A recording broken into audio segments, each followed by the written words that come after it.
Ceci est une émission payée par l'heure de la bonne nouvelle.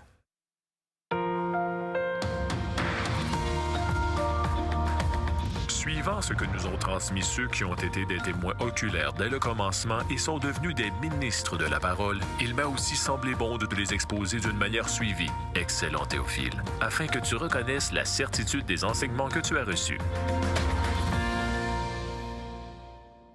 Bonjour et bienvenue à l'heure de la bonne nouvelle. Bonjour François, bonjour Jeff. Bonjour Jean-Pierre. Alors aujourd'hui, on poursuit notre aventure dans l'Évangile de Luc. En fait, on est dans une journée de Jésus. On a vu qu'il a traversé le lac, il y a eu une tempête, il est arrivé de l'autre côté, dans le pays des en tout cas, des garde-robes. Et là, il y avait ce possédé de plusieurs démons, légions. Et quand il va revenir, encore là, Jésus, en fait, il est toujours en train, il n'y a pas beaucoup de repos. Il veut que ses amis se reposent parce qu'il est conscient quand même que c'est vraiment, ça roule beaucoup. Et encore là, lorsqu'il va revenir à Capernaum, ce qu'on appelle sa ville, parce que c'est là qu'il demeurait, il va être confronté à des cas qui sont désespérés, des gens qui n'ont plus d'espoir, qui ont essayé de se sortir de leur pétrin et finalement, en dernier lieu, ils vont se tourner vers Jésus. Donc, on peut parler aujourd'hui qu'on va voir Jésus avec des cas un peu désespérés. Ouais. Puis des cas qui demandent, surtout le premier là, qu'on va voir ensemble, c'est quelqu'un qui va voir, il fait une démarche auprès de Jésus. Et puis, moi, ma question du Vox Pop qu'on va regarder ensemble, c'est connaissez-vous une personne qui, par la prière, a été délivrée d'une situation désespérée? Alors, on écoute. Est-ce que tu connais ou as entendu parler de personnes qui étaient dans une situation difficile et puis qui auraient prié et puis que ça aurait fonctionné?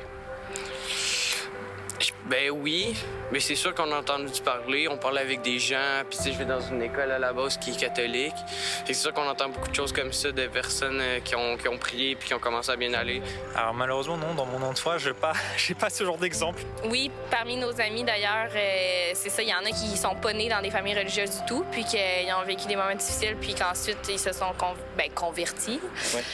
Puis oui, ça les a aidés, oui. L'autosuggestion est quelque chose qui, dans la science, a déjà fait preuve de concret. Là. Que quelqu'un qui croit fermement que la prière peut l'aider peut finir par s'en convaincre raisonnablement pour qu'en fin de compte, il puisse prêter certains signes bénéfiques comme étant indicateurs que la prière a fonctionné. D'après moi, la prière, oui, parce que je pense qu'il y a quelqu'un qui veille sur nous à quelque part. Qui, quoi, comment, je sais pas. Ce qu'on appelle prière... En fait, c'est nous, pour nous, et selon la Bible, c'est des gens qui vont demander quelque chose à Jésus, mais d'une manière personnelle, parce que Jésus est là en personne. Évidemment, les gens qui ont répondu au Vox Pop parlent de prière, de gens qui prient un Jésus qui n'est pas présent physiquement. Là. C'est un peu différent. Moi, je reconnais que, il y a quelqu'un qui a mentionné que l'aspect psychologique, de se minder, à l'autosuggestion, que ça peut avoir un certain impact, puis qui pourrait, selon les incrédules, expliquer les réponses aux prières. Mais fondamentalement, toi, Jean-Pierre, et puis les chrétiens que je connais, ils pourraient donner des exemples de prières exaucées qui, franchement, si ça, c'est du hasard, crois-moi sincère que le hasard, il est vraiment puissant. Il y a comme, je sais pas, moi, Seigneur, que ça puisse aller bien aujourd'hui. Alors, à la fin de la journée, tu dis, écoute, Seigneur, m'as-tu exaucé, m'as-tu pas exaucé? C'est pas noir et blanc, c'est pas quantifiable, mais il y a des prières qui ont été faites qui sont, de toute évidence, il y a eu des réponses claires. Alors, moi, je trouve l'autosuggestion, là, elle a quand même des limites, à mon avis. Là. Bien, c'est un phénomène qui existe. Justement, quand on fait des tests médicaux, là, j'ai des amis qui sont médecins, qui font de la recherche. Avant qu'un médicament soit mis sur le marché, il y a le placebo et puis il y a le véritable. Et puis même, il me disait que les placebos, qu'il n'y a rien là-dedans, là, ils font même l'effet des effets secondaires négatifs. Ah, c'est pas vrai. Je te le dis. Parce que le cerveau, c'est quelque chose qu'on explore encore, c'est immense. C'est un continent à découvrir. Mais ça a quand même ses limites. Et puis, c'est vrai qu'on peut voir des cas d'autosuggestion, c'est un fait. Mais en même temps, il y a d'autres phénomènes qui n'ont rien à voir avec l'autosuggestion. Et puis, on a des histoires qu'on pourrait raconter. Mais il y en a une ici, ça n'a rien à voir avec l'autosuggestion, parce que la pauvre dame qui va être guérie par le Seigneur, et ça va être un phénomène extraordinaire. La pauvre avait tout perdu pendant des années pour essayer de se faire soigner. Et puis, en un instant, elle sait qu'elle est guérie. Alors, c'est un texte très intéressant. Jeff vient de nous mettre l'eau à la bouche. Vous avez, comme nous, probablement, certainement le désir de lire ce texte. C'est ce qu'on va faire au retour de la pause. Vous avez des questions ou des commentaires sur ce que vous venez d'entendre? Contactez-nous par téléphone ou réagissez sur les médias sociaux.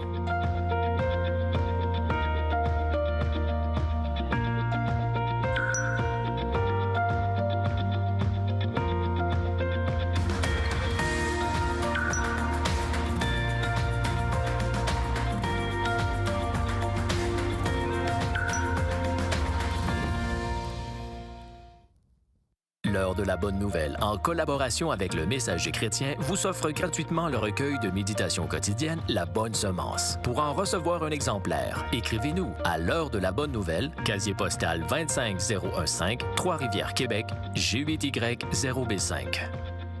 Vous pouvez également nous joindre à info@hbn.ca ou par téléphone 1-866-509-1319. Alors, dans notre texte d'aujourd'hui, Jésus va guérir une femme atteinte d'une maladie incurable et il va aussi ressusciter une jeune fille. Donc, c'est tout un programme. Qu'est-ce que tu as à faire aujourd'hui? Guérison et une résurrection. Ah, quel Jésus! Ah, non. Parce que la veille, on se repose la veille, on a chassé une légion de démons. Ça, c'est la vie de Jésus. Écoute, imagines-tu, les disciples, à un moment donné, ils devaient commencer à avoir, tu sais, des fois, la paupière qui commence à vibrer tellement t'es fatigué. Le monde meurt plus normalement, les tempêtes se taisent. Où c'est qu'on est rendu? C'est la découverte extraordinaire du personnage le plus extraordinaire qu'a vécu le Seigneur Jésus et qui est encore vivant aujourd'hui, avec lequel on peut entrer en relation. On va vous parler tantôt comment faire pour justement entrer en relation, mais pour l'instant, si vous voulez bien, on va lire notre texte d'aujourd'hui dans l'Évangile de Luc, toujours chapitre 8, à partir du verset 40 jusqu'à 56. À son retour, Jésus fut reçu par la foule, car tous l'attendaient. Et voici, il vint un homme nommé Jaïrus, qui était chef de la synagogue. Il se jeta à ses pieds et le supplia d'entrer dans sa maison parce qu'il avait une fille unique d'environ 12 ans qui se mourait. Pendant que Jésus y allait, il était pressé par la foule. Or, il y avait une femme atteinte d'une perte de sang depuis 12 ans et qui avait dépensé tout son bien pour des médecins sans qu'aucun ait pu la guérir. Elle s'approcha par derrière et toucha le bord du vêtement de Jésus. Au même instant, la perte de sang s'arrêta. Et Jésus dit, « Qui m'a touché? » Comme tous s'en défendaient, Pierre et ceux qui étaient avec lui dirent, « Maître, la foule t'entoure et te presse, et tu dis, « Qui m'a touché? » Mais Jésus répondit, « Quelqu'un m'a touché, car j'ai connu qu'une force était sortie de moi. » La femme, se voyant découverte, vint toute tremblante se jeter à ses pieds et déclara devant tout le peuple pourquoi elle avait touché et comment elle avait été guérie à l'instant. Jésus lui dit, « Ma fille, ta foi t'a sauvée, va en paix. » Comme il parlait encore, survint le chef de la synagogue, survint de chez le chef de la synagogue quelqu'un disant, « Ta fille est morte, n'importune pas le maître. » Mais Jésus, ayant entendu cela, dit au chef de la synagogue, « Ne crains pas, crois seulement, et elle sera sauvée. » Lorsqu'il fut arrivé à la maison, il ne permit à personne d'entrer avec lui, si ce n'est à Pierre, à Jean et à Jacques, et au père et à la mère de l'enfant. Tous pleuraient et se lamentaient sur elle. Alors Jésus dit, « Ne pleurez pas, elle n'est pas morte, mais elle dort. » Et il se moquait de lui, sachant qu'elle était morte. Mais il la saisit par la main et dit d'une voix forte, « Enfant, lève-toi. » Et son esprit revint en elle. Et à l'instant, elle se leva, et Jésus ordonna qu'on lui donne à manger. Les parents de la jeune fille furent dans l'étonnement, et il leur recommanda de ne dire à personne ce qui était arrivé. Alors voilà notre texte avec ces deux cas, deux histoires qui nous présentent des cas complètement désespérés. Seul Jésus peut faire quelque chose avec ça. C'est fort, quand je relisais le texte, puis je réfléchissais au texte, et puis quand j'arrive à nouveau à Jaïrus avec la femme, avec sa fille qui est morte, c'est comme si j'étais tellement dedans que finalement, j'avais oublié, ben oui, c'est vrai, il s'en allait guérir la fille de Jaïrus. C'est tellement qu'on rentre dans cette histoire de cette femme, puis là, c'est, ben non, c'est vrai, il s'en allait là. Alors, moi, ce qui m'impressionne, c'est comment Jésus prend du temps personnellement avec des personnes. Comment il s'intéresse aux personnes et est prêt de répondre à un besoin spécifique, intense, même s'il semble un peu retardé pour le pauvre Jaïrus, mais il s'occupe aussi, il prend le temps d'interagir avec cette femme. Tu sais, je trouve... On est loin de penser que Dieu s'intéresse. On a eu une question dans le Vox Pop, dans une émission passée. Est-ce que Dieu s'intéresse à nous? Est-ce que Dieu s'intéresse à notre misère, à nos épreuves? La réponse, c'est oui, puis on le voit ici d'une façon tellement manifeste. Mais juste pour être comprendre un petit peu le ministère de Jésus, il revient du lac, il revient de Génézareth, ou en fait de Gérasénien, du territoire de Gérasénien. Il revient à Capernaum et il est dit au verset 40, « Jésus fut reçu par la foule, car tous l'attendaient. » Jésus était vraiment comme la grosse vedette. On aimait l'entendre, on voulait le voir parce qu'il voyait... Écoute, quand Jésus était là, il y avait des miracles qui se passaient. C'était vraiment tout un spectacle aussi. Oui, c'était de l'espoir en personne. Là. Oui. Et puis, mais en même temps, ce qui est intéressant, c'est quand la foule le presse de partout. Oui. Hein? Et puis que ce chef de synagogue vient le chercher, sa petite fille est en train de mourir, le monsieur est complètement à l'envers. Et puis, c'est intéressant, oui, c'est vrai que ça intéresse aux gens, mais en même temps, c'était pas prévu dans son parcours que cette femme, dans la foule, tu sais, qui a cette perte de sang depuis des années, 12 ans, elle avait tout dépensé son argent pour essayer de trouver la guérison chez les médecins, ce qui est tout à fait normal. Quand tu es malade, tu vas voir le médecin. Mais les médecins de l'époque ne trouvaient pas finalement un médicament efficace pour l'empêcher de ces hémorragies continuelles qu'elle avait. Et il ne faut pas oublier que selon la loi de Moïse, il y a finalement des passages vraiment étranges. Par exemple, dans le chapitre 15 du livre des Lévitiques, les Lévites devaient étudier leur livre, eux autres, parce que c'était eux qui pouvaient dire si quelqu'un est malade ou non. Et certaines maladies, au nom peut-être aujourd'hui d'être contagieuses, à l'époque, on ne connaît peut-être pas beaucoup ce principe, mais certaines maladies rendaient les gens impurs et tout ce qu'ils touchaient, l'objet ou les autres personnes qui le touchaient, devenaient impurs. Maintenant, impur veut dire cérémoniellement plus apte à aller servir Dieu au temple. C'est ça. OK? Donc, on voit ici, cette femme est dans la foule. Normalement, elle ne devrait pas être là.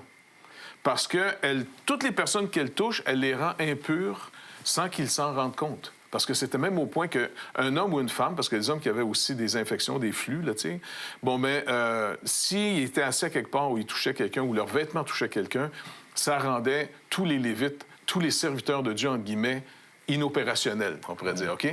T'es à off. Et puis là, Jésus est dans la foule, il est pressé de partout, et cette femme, elle s'approche, elle arrive à dire, si je peux juste toucher le bord de son vêtement, je sais de lui, je vais recevoir la guérison. Elle le croit parce qu'elle croit encore. N'oubliez pas, le ministère de Jésus dans toute la région, on vient devant lui parce qu'il a inauguré son ministère au nom de Dieu qu'il l'a donné au monde, entre autres à Israël. C'est l'année du jubilé. C'est l'année où Dieu annule les dettes. Et les dettes envers Dieu se manifestent dans nos manquements. On n'atteint pas le but. On s'endette sans arrêt, moralement, religieusement, peu importe. On s'endette continuellement devant Dieu. Et on pourrait quasiment dire, nos maladies, c'est comme des créanciers qui viennent cogner aux portes en disant « Hey, tu dois la vie. » Nos maladies, c'est un rappel qu'on doit la vie, puis à un moment donné, on va nous l'enlever, notre vie. Alors, Jésus annule les dettes. C'est le jubilé.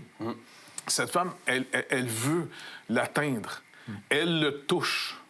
Et Jésus s'arrête et dit, quelqu'un vient de me toucher. C'est quand même drôle, mais les médecins disent, c'est qu'il y a bien du monde qui te touche en ce moment. Il est pressé par la foule.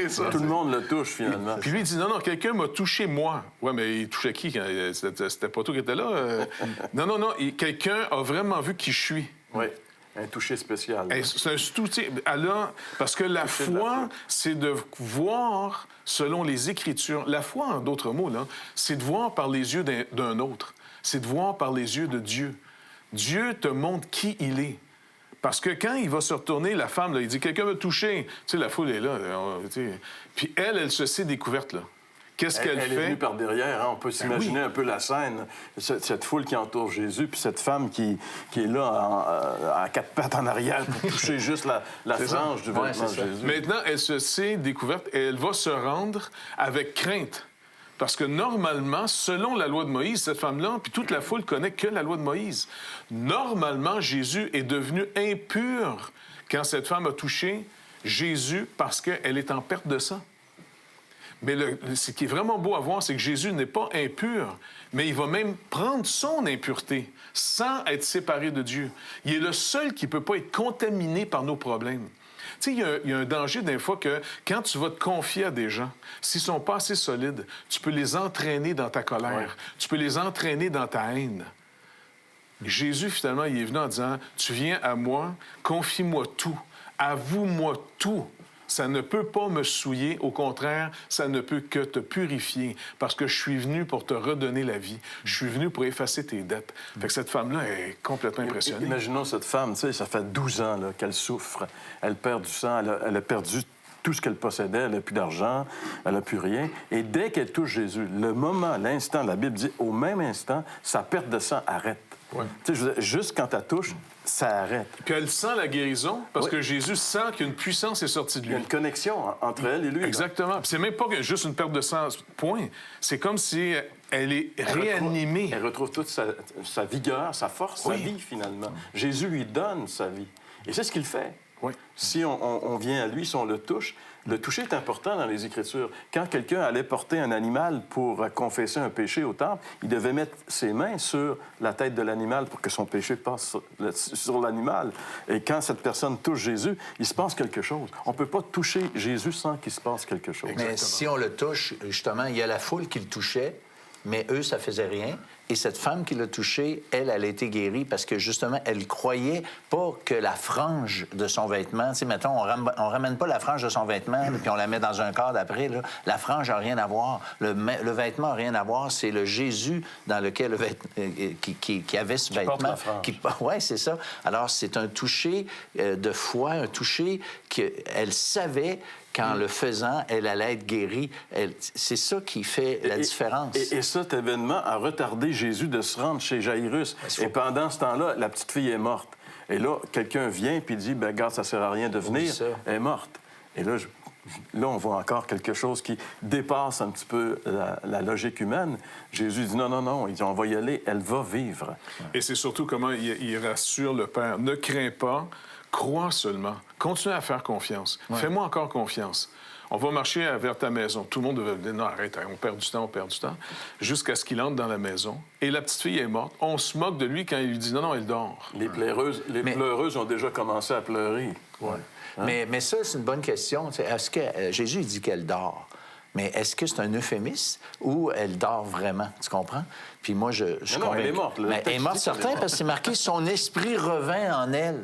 Non, mais je le dis pour ceux qui diraient, ben non, mais Jésus, c'est ça, c'est pas vraiment, elle n'était pas vraiment morte. Sais-tu pourquoi? Ça, c'est intéressant parce qu'en Israël, la journée que tu mourais, c'est la journée qu'on te mettait dans une tombe. Ouais. OK? Et on n'attendait pas, on ne faisait pas l'embaumement comme on fait aujourd'hui.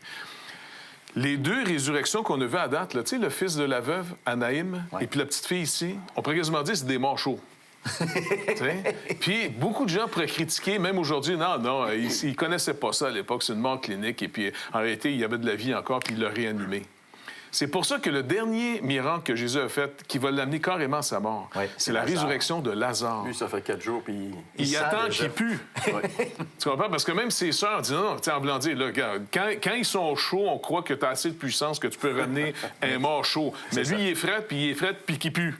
C'est ça. Tu comprends? Il commence à décomposer, là, tu sais. Non, c'est ça. Puis il était mort depuis 4 jours. Ouais. Et puis il dit, je suis la résurrection. Jésus fait ces signes, non seulement pour soulager par compassion, mais n'oubliez pas, il faut toujours nous rappeler, il fait un signe pour dire, maintenant, c'est temporaire, cette guérison, c'est temporaire, cette délivrance, c'est même temporaire, cette résurrection. Maintenant, s'il vous plaît, faites-moi confiance, venez à moi, je vais aller payer la dette complètement pour tous ceux qui vont me faire confiance. La dette va être payée que pour ceux qui vont mettre la confiance en lui.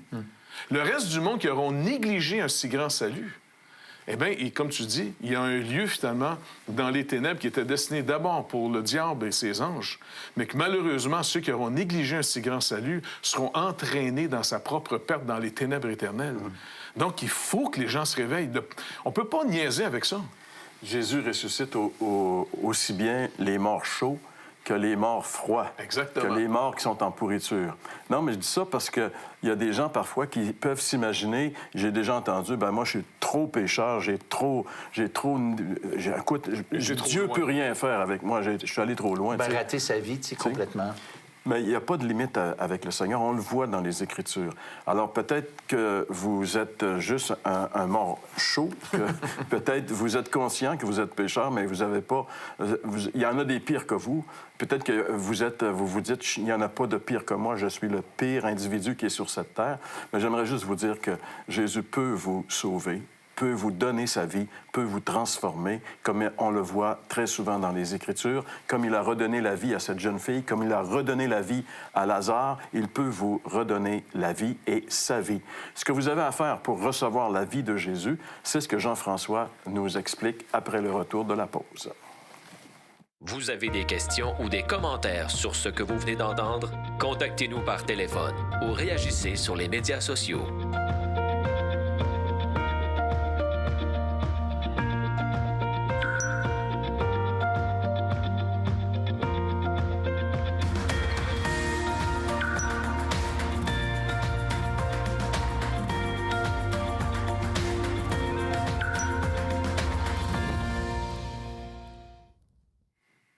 C'est vraiment une histoire incroyable, vraiment une grosse journée, comme mes amis viennent de le dire ici. Jésus fait des miracles, Jésus touche les gens, la foule devait être extrêmement impressionnée. Il y a cette femme-là qui avait tout dépensé de l'argent qu'elle avait, qui devait être dans un découragement complet, mais qui reconnaît l'identité du Messie. Elle y croit, sa foi est grande. Elle le sait que si elle se présente à lui, elle va être guérie. Même si elle sait très bien qu'il y a un problème, Jeff l'a bien expliqué, c'est un problème de pureté cérémonielle, elle vient à lui quand même. Et lui, il est insouillable parce qu'il est sans péché. Et puis ensuite, il y a la résurrection de la fille de Jairus. C'est une situation désespérée dans laquelle encore Jésus est en train de dire « Aie confiance, aie confiance ». Et nous, c'est ce qu'on fait ici. On vous proclame la même chose. Le même Jésus qui a marché sur terre, celui qui a guéri, est encore celui, on pourrait vous donner plein d'exemples encore de ce Jésus-là, qui guérit des gens, même physiquement, qui se manifeste à eux et qui est encore vivant exactement de la même manière. Il aime le prouver, il aime nous le montrer que c'est pas juste une histoire mythique, c'est une histoire très réelle. Mais il y a un passage que l'apôtre Paul reprend, c'est dans la deuxième épître aux Corinthiens, chapitre 20, verset 2 Corinthiens, chapitre 5, versets 20 et 21, où il dit « Et nous exerçons le ministère de la réconciliation, comme si Dieu exhortait par nous, en disant « Nous vous en supplions, soyez réconciliés avec Dieu. Lui qui n'a point connu le péché, Dieu a fait retomber sur lui nos péchés, afin que nous soyons faits justice de Dieu en lui. » Donc, dans un premier temps, il y a ça. Il y a ce Dieu-là qui est au travers de ceux qu'il a rachetés. C'est-à-dire, nous, en réalité, il exhorte, non seulement il exhorte, mais Dieu supplie. Imaginez la grandeur de son amour quand Dieu dit que c'est comme si lui-même suppliait les gens en disant « Soyez réconciliés avec Dieu. Vous n'avez pas à subir la deuxième mort. » La mort de la fille de Jairus, c'était la première mort, mais il existe une deuxième mort. La deuxième mort, c'est d'être éternellement laissé dans la condition de la séparation de notre âme. Notre âme est déjà dans un état de séparation avec Dieu. Et si on meurt dans cet état-là, on continue dans cet état-là, mais manifestement pour l'éternité séparé de lui. Et ça, Dieu le veut tellement pas que ce Jésus-là qui accomplissait ces signes-là était venu pour mourir à notre place, mourir à la place des coupables. Donc aujourd'hui, on vous supplie, au nom de Jésus-Christ, soyez réconciliés avec Dieu. Comme la femme vient auprès de Jésus et que son impureté peut uniquement être absorbée dans la pureté parfaite de Jésus, c'est ce que le verset 21 de 2 Corinthiens 5 dit. Lui qui n'a pas connu le péché, Dieu l'a fait devenir, lui, péché pour nous. Donc, les péchés ou les impuretés de la femme sont mis sur Jésus afin que nous soyons faits justice de Dieu en lui. Pour celui qui croit, la justice de Dieu est déposée dans son compte. Donc la femme, avec la perte de sang, non seulement son impureté est rendue sur le Sauveur, qui la porte à sa place, et la justice parfaite du Sauveur est déposée sur elle. C'est la chose qui lui permet maintenant d'être parfaitement pure devant Dieu. Et c'est de ça que Dieu, et c'est à ça que Dieu vous appelle en vous suppliant. Nous vous en supplions aujourd'hui, dans le nom de Jésus-Christ. Répondez à l'appel. Répondez. Venez à lui maintenant. Déposez votre foi en lui, comme l'a fait Jairus et la femme. Répondez et il va vous répondre. Vous avez des questions ou des commentaires sur ce que vous venez d'entendre? Contactez-nous par téléphone ou réagissez sur les médias sociaux.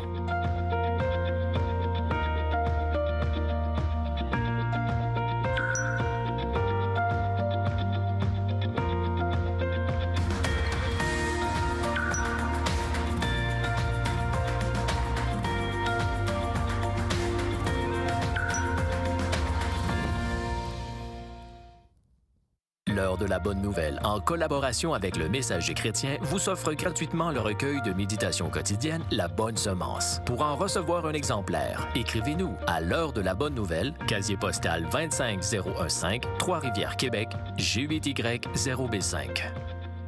Vous pouvez également nous joindre à info@hbn.ca ou par téléphone 1-866-509-1319.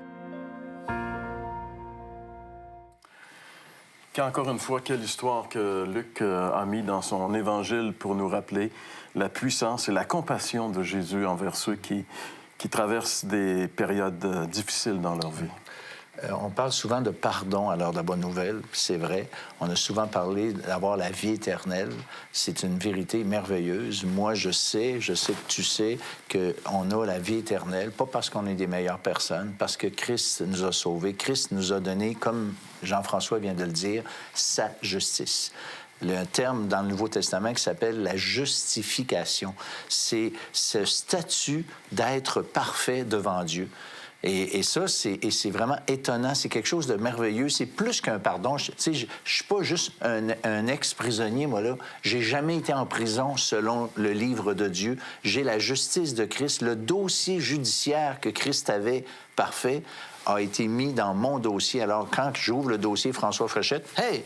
Parfait. C'est ça, être sauvé. C'est ça, avoir le pardon de Dieu. C'est plus qu'un simple pardon. C'est une déclaration de justice. Wow, merveilleux. Et ce merveilleux pardon, il est aussi pour quiconque se tourne vers le Seigneur Jésus.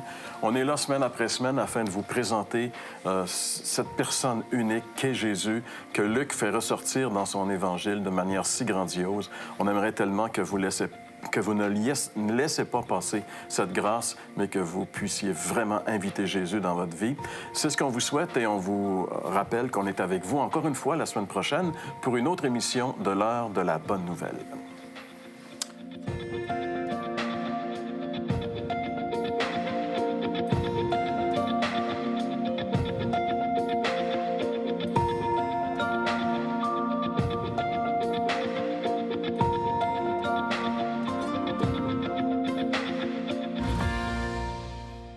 Ceci était une émission payée par l'heure de la bonne nouvelle.